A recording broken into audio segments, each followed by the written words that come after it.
समस्त को नमस्कार मु विनय स्वागत कर यूट्यूब चैनल पुणी गोटे नुआ भिडियो सांग केमती अच्छा समस्त आशा करें समस्त भल थे ईश्वर आशीर्वाद सदा सर्वदा समस्त सहित रही था सांग मैंने आज आपण सहित सेयार करने को जाऊँगी स्वप्न को नहीं किसी कथा मो निजस्व अनुभूति सांग मैंने आम स्वप्न दी प्रकार समस्ते देखी था अल्प हो बहुत हो किसी ना किसी स्वप्न आम समस्ते आम जीवन में देखी था किसी स्वप्न आम आखि बंद करके निदुआ आखि आमर देखी थाए सेटा स्वतकृत भाव आसी थाए जितेबाला आम आखि निद्रारे थाए आउ किसी स्वप्न आसी थाए आम मनरे जे आम खोला आखिरे नहीं आम भाभी था आगामी भविष्य में सब जिन करूँ यहाँ करूँ सेटा करूँ एमती किसी स्वप्न आम लाइफ रे थाए आसी थाए मनरे तो सांग मैंने जितेबाला आम निदुआ आखिरे स्वप्न देखी था दिन में हो बेले बेले जितेबाला आमको गाढ़ा निद हो जाए आम अचेत अवस्था को चली जाऊ तो से आम किसी स्वप्न आसी थाए से दिन में हो राति हो मु तो प्राय टाइम दिन में ही स्वप्न देखी दिए माने एमती किसी तो सांग मैंने दिन स्वप्नटा सेटा आमर सत हुए न हुए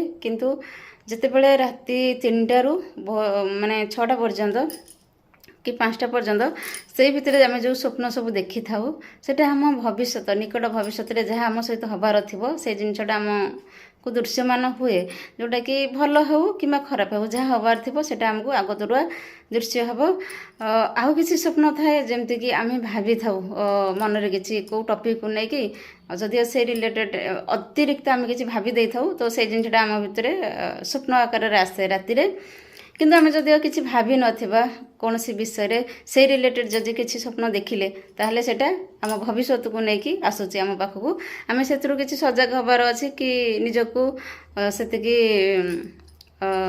तैयार रखिबार अच्छी कि आगू आम सहित यही जिनस हवा जाऊँगी भल हो कि खराब हो सब तो मनुष्य सहित भल हुए कि सब मनुष्य सहित खराब होनी आम सहित जहाँ भी जब हुए भल हुए कि मंद हुए तो एमती भल मंद को लेकिन दुनिया चली दिन बीतुची तो सांग मैंने आउ कुछ रहा मेन कथा खोला आखिर स्वप्न जोटा कि आम आम भविष्य को लेकिन देखी था निजे निजे कि आम लाइफ रे आगू यहाँ करूँ सेटा करूँ घर करूँ एटा किणबू सेटा किणबू तो एमती किसी अनेक कथा आम मन में भाभी था तो सांग मैंने किंतु सब स्वप्न कौन सत हुए किसी स्वप्न साकार हुए किसी स्वप्न व्यर्थरे जाए हेरी फुलफिल हुए मनुष्य से कर्म निज भाग्य को आदरणीय हाँ मो भाग्य यहाँ नाला मुझे हासिल कर पारे तो सांग मैंने आपण मान सहित भी एमती तो मैंने मन भाभी थे आप किसी जिन किसी आशा आपन रही जाइथिबो तो अवश्य तो समस्त लाइफ रे किसी ना किसी थी बोली कारण भगवान समस्त को सब किसी दिखाती किसी ना किसी फांक रखी था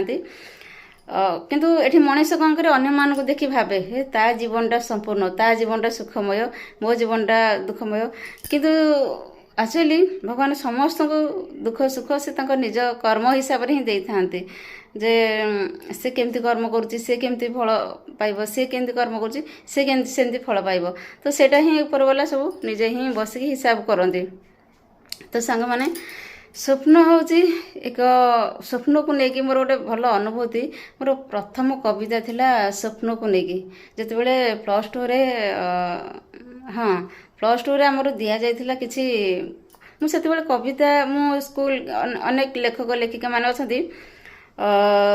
छोट बड़ू बहुत चाइल्डहुड बयस माने कविता किछि लेखा लेखी गप ये सब छोट छोट एमती आरंभ कर दी था जीवन में पूर्व जन्मर कर्मफलटा से जल्दी मिल जाए से आरंभ कर दी था कि कौन कई school life high school career भी लेखा लेखी आरंभ करती किंतु मोर आरंभ होता कॉलेज लाइफ रू जितेबाला मु +2 सेकेंड ईयर चलता बोधे हाँ +2 सेकेंड ईयर चलता आमको दि जाता किसी पोएट्री गोटे थिला सनसेट इंग्लिश पोएट गोटे लिखार थिला आ ओडिया कविता केतेटा थिला ओडिया जे थिला कविता स्वप्न को लेकिन इंग्लिश रे थिला सनसेट एबे भी मोर पाखे से कविता किसी अच्छी गोटे एग्जाम थिला एमती कॉलेज गवर्नमेंट तरफ आसाला आ किसी पिला को लेकिन आम गोटे एक्स्ट्रा रूम देथिले सेठी आम कविता सब लिखिलु फास्ट मु स्वप्न को लेकिन मुझे हठात कि ना कौन मो मुंड को आसला सार कहले कौ मैंने कविता लिखार भाग ने ना दियो मुझे देदेली हठात कि मत मुझे जान न था कि मो भितर मु लिखी ये सब जिन न था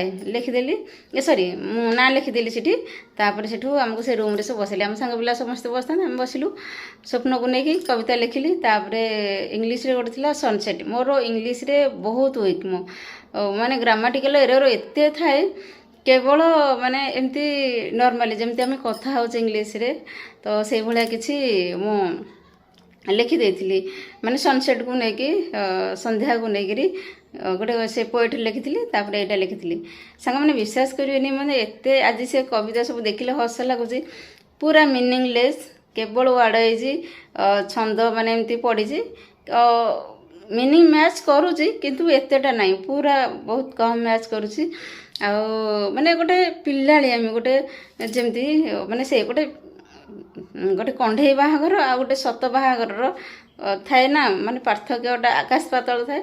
ତ ଆଜିର ଲେଖା ଆଉ କାଲିର ଲେଖା ଭିତରେ ଯେଉଁ ଫରକ ମୁଁ ଦେଖୁଛି, ସେଇଟା ଖାଲି ନୁହେଁ। ତାପରେ ମୁଁ ସେଇଟା ଲେଖାଟା ଦେଇଥିଲି। ମୁଁ କହିଲି ଭଗବାନ, ୟାକୁ ଯେଉଁ ସାର୍ ଦେଖିଥିବେ ସେ ଲେଖାକୁ କହିବେ ଏ +2 ପିଲା ଲେଖିନି, ୟାକୁ ଗୋଟେ ଯେଉଁ ପ୍ରଥମ ଦ୍ୱିତୀୟ ପିଲା ଏ ଜିନିଷଟି ଲେଖିକି ଦେଇଛି। ତ ଏମିତିଆ କିଛି ଥିଲା ଲାଇଫ୍ର ଅନୁଭୂତି। ମାନେ ସେ ଜିନିଷ ଦେଖିଲେ ମାନେ ନିଜର ଗୋଟେ ଫେଲୁଅରଟାକୁ ହେଇପାରେ, କିନ୍ତୁ ଗୋଟେ ଟ୍ରାଏ କରିଥିଲି ସେତେବେଳେ। କିନ୍ତୁ ଏଇ ଜିନିଷଟା ମୋ ସହିତ ସିରିୟସ୍ ବିତିଥିଲା ସେତେବେଳେ, ଯେତେବେଳେ ମୋର 10th +2 ସାର୍ଟିଫିକେଟ୍ ହଜିଯାଇଥିଲା। ଯେତେବେଳେ ମୁଁ ଗ୍ରାଜୁଏସନ୍ ଜଷ୍ଟ ଆରମ୍ଭ କରିଛି, ନାଇଁ +2 ପରେ ମୁଁ ସଫିଟେରିୟମରେ BBA ଆଡ଼ମିସନ୍ କରିଥିଲି। BBAଟା ମୁଁ ଯେତେବେଳେ ଡ୍ରପ୍ କରିକି ପୁଣି ଗ୍ରାଜୁଏସନ୍ ଡିଗ୍ରୀ ଆଡ଼ମିସନ୍ କରିଦେଇଥିଲି। ତାପରେ ଏପଟେ କମ୍ପ୍ୟୁଟର ବି କରିଦେଇଥିଲି। ଯେତେବେଳେ ମୁଁ ପୋଷ୍ଟାଲରେ ପକାଇଥିଲି ଆମର ଫର୍ମ ପକାଇଥିଲି, ସେତିକି ବେଳେ ଯାଇଥିଲି Venkateswara English medium school Bhubaneswar. ସେଠି ମୋର ଏକ୍ଜାମ୍ ଥିଲା। ସେଠି ଏକ୍ଜାମ୍ ଦେଇକି ଯେତେବେଳେ ଆସିଲି, କିଛି ଦିନ ପରେ ମୁଁ ଯେତେବେଳେ ଦେଖିଲି ମୋ ସାର୍ଟିଫିକେଟ୍ ଘରେ ନାହିଁ, ସାର୍ଟିଫିକେଟ୍ ଗାର୍ଡ଼ ପୁରା ଚୋରି ହେଇଯାଇଛି କି କ'ଣ, କେଉଁଠି ରହିଲା ମୁଁ ଏପର୍ଯ୍ୟନ୍ତ ବି ତା'ର କିଛି ଅତା ପତା ମୋ ମନରେ ନାହିଁ, ଆସିଲାନି। ଯେତେବେଳେ ସାର୍ଟିଫିକେଟ୍ ପାଇଲିନି, ତ ମୁଁ ସେତେବେଳେ ଏମିତି ବସିଥାଏ ନିରଳାରେ। ମୋର ଗୋଟେ କବିତା ଆସିଥିଲା, ସ୍ୱପ୍ନକୁ ନେଇକି ତ ନୁହେଁ, ହଁ ଧରିତ୍ରୀକୁ ନେଇକି, ପୃଥିବୀକୁ ନେଇକି ଗୋଟେ କବିତା ସେତେବେଳେ ଲେଖିଥିଲି। ମୋତେ ସେଇଦିନ ହିଁ ମୋତେ ଗୋଟେ ସାଟିସ୍ଫାଏ ଲାଗିଥିଲା। ନାହିଁ, ମୋତେ ଲାଗିଲା କି ନାହିଁ ସତରେ ମୁଁ ଗୋଟେ କିଛି ଲେଖିପାରୁଛି ନା। ତାପରେ ଭାବିଲି, ଯେଉଁ କହନ୍ତିନି ଭଗବାନ କିଛି ଛଡ଼େଇକି ନେଲେ କିଛି ଦିଅନ୍ତି, ତ ସେଇଭଳିଆ କିଛି କଥା। ମୋତେ ସେଇ ଦୁଃଖରୁ ବାହାରିବାର ଥିଲା। ମୋତେ ଯଦିଓ ସେଇ ଜିନିଷଟା ମୋର ନ ଯାଇଥାନ୍ତା, ମୁଁ ଏତେ ଗମ୍ଭୀର ଭାବେ ବସିନଥାନ୍ତି ସେ ଜାଗାରେ, ଚିନ୍ତା କରିନଥାନ୍ତି। ଆଉ ପୁରା ସନ୍ଧ୍ୟା ସମୟଟା ନିରଳାରେ ଏକାକି ବସିଥାଏ। କିଛି ଜିନିଷ ଆସିଲା, ମୋତେ ଲାଗିଲା କି ନାହିଁ, ସେଇ ଶବ୍ଦ ସେଇ ଲେଖାକୁ ଦେଖିକି ମୋତେ ଲାଗିଲା ନାହିଁ ତାହେଲେ କିଛି ଗୋଟେ କରିହେବ ୟାକୁ ନେଇକରି। ତ ଭାବିଲି, କିନ୍ତୁ ତାପରେ ସାଙ୍ଗମାନେ ସେ ଜିନିଷକୁ ମୁଁ ସତ କଥା ଆଜି ବି କହୁଛି, ମୁଁ ବହୁତ ନେଗ୍ଲେକ୍ଟ କରେ। କାରଣ କବିତାଟା ଏମିତି ହଠାତ୍ ନା ଆସେନି, ତାକୁ ପାଇଁକି ବହୁତ ନିଷ୍ଠା, ବହୁତ ଚେଷ୍ଟା, ବହୁତ ସମୟ ଦରକାର। ସେତିକି ସାଧନା କଲେ ଜଣେ ସେ ଜିନିଷରେ ସଫଳତା ପାଇପାରିବ। କାରଣ ସେଇଟା ହେଉଛି କ୍ରିଏଟିଭ୍ ଜିନିଷ। ଆମକୁ ସେଇ ଜିନିଷ ଉପରେ ସେତିକି ଭିଜିଲେ ଯାଇକି ଆମେ ସେ ଜିନିଷରୁ କିଛି ବାହାରି କରିପାରିବୁ।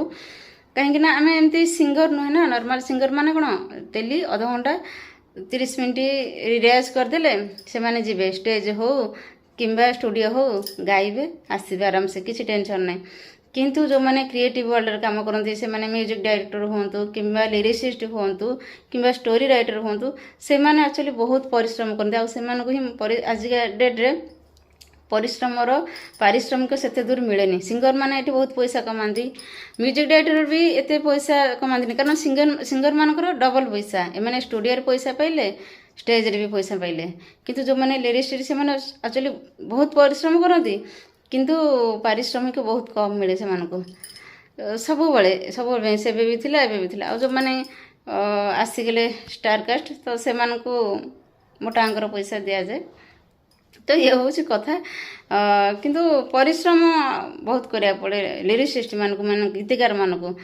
କାରଣ ଜଣେ ମଣିଷ ମାନସିକ ସ୍ତରରେ ସେତିକି ଚିନ୍ତା କରିବ, ସେତିକି ସେଇ ଜିନିଷ ଉପରେ ଟିକନିକି ଲେଖିଲେ ସିନା କିଛି ଗୋଟେ ଭଲ ଜିନିଷଟା ହେଲେ 5 ଜଣଙ୍କୁ ସେ ଜିନିଷଟା ପୁଣି ଭଲ ଲାଗିବାର ଅଛି। ଯେତେବେଳେ 5 ଜଣଙ୍କ ପାଖରେ ପାସ୍ ହେବ ସେ ଲେଖାଟି, ନାହିଁ ହଁ ଭଲ ଲାଗୁଛି ବୋଲି, ଦେନ୍ ସେଇଟା କାମ ହେବ। ଆଉ ଯଦିଓ ସେମିତି କିଛି ଗୀତର ଛନ୍ଦ, ତାଳ, ଲୟ, ଶବ୍ଦ, ଭାବ ସବୁ ଜିନିଷ ଯଦି ଠିକ୍ ଠାକ୍ ହେଲା, ନାହିଁ ହଁ ଏଇଟା ହେଇପାରିବ କାମ। ଯଦି ସେତିକି ନହେଲା ସେଇଟା କ୍ୟାନସଲ୍ ହେବ। ଆଉ ମାନେ ଏମିତି କଟା କସରତ ହେଇ ସେଇଟା ଫାଇନାଲ୍ ହେଲା ବେଳକୁ ବହୁତ ତକଲିଫ। ତ ଇଏ ହେଉଛି କଥା ସାଙ୍ଗମାନେ। ଆଜିକାଲି ଦୁନିଆଟା ହିଁ ସେଇଆ। ଏଠି ଯେଉଁମାନେ ବେଶୀ ପରିଶ୍ରମ କରନ୍ତି ସେମାନଙ୍କୁ କମ୍ ପାରିଶ୍ରମିକ ହିଁ ମିଳେ। ତ ସାଙ୍ଗମାନେ ये हूँ कथा आउ एमती स्वप्न मनीषर थाए मु भावे जे लाइफ रे ए जिनस को लेकिन किसी करी किंतु कोठी ना कोठी सांसारिक मोह माया यही भितर मनीष एमती छंदी जाऊँगी आ सबुठ मेन कथा है जदिओ ये स्मार्टफोन सबुठ ये स्मार्टफोन प्लस पॉइंट है सांग मैंने जिते तार मु गीतटा मुझे लिखी जो कला ठाकुर गीत एटा फायदादायक यहाँ है हाँ स्मार्टफोन रे बेसी समय टाइम दे दौर व्हाट्सअप है फेसबुक है यूट्यूब है ये सब जिन बहुत प्रकार जिन आसूसी इंटरनेट रे देखु देखु से समय कुआडे पड़ोचे आ खाता बही पाखक समय मिलूनी माने खाता बही पाखे बसवा ध्यान करवा किंतु एकाग्रता रहुनी गोटे टाइम अवश्य तापी दरकार ब्रह्म मुहूर्त से जिन ब्रह्म मुहूर्तटा मोर पलाई जाए निजर नैतिक कार्य निजर बासी कम घर द्वारा कारण सब जिन मत ही करा पड़ी कारण शाशु ना ना कि पाखे कहीं ना निजे ही बासी कम कर घर द्वार क्लीन कर तो से भितर जदिओ माइंडटा से रिलेटेड रही हाँ तो किसी हो पार किंतु से जिते से जिन को जाइनी माइंडटा मुंडटा सियाड़े जाऊनी तो कौटी ना कौटी प्रति अवहेला हो जाऊँगी मन भर गोटे दुख रोचे देखिए भगवान सी हूँ सब ईश्वर हाथ कथा सी तुमको जिते जो जिन दबार थी से जाचिकी ही दे दिखती तो आ गए प्लस पॉइंट है आजिकल दुनिया सोशल मीडिया है आम निजर मन कथा अन्य सहित सेयार कर निजर टैलेंट शो कर समस्त जहाँ भितर जो प्रकार टैलेंट अच्छे समस्ते शो कर बड़ कथा स्मार्टफोन प्लस पॉइंट अच्छी माइनस पॉइंट भी रोचे तो सांग मैंने ये आज किसी कथा जदिओ वीडियो भल लगी था तो please like share and channel को सब्सक्राइब करिए रही नमस्कार समस्त भले था खुशी था।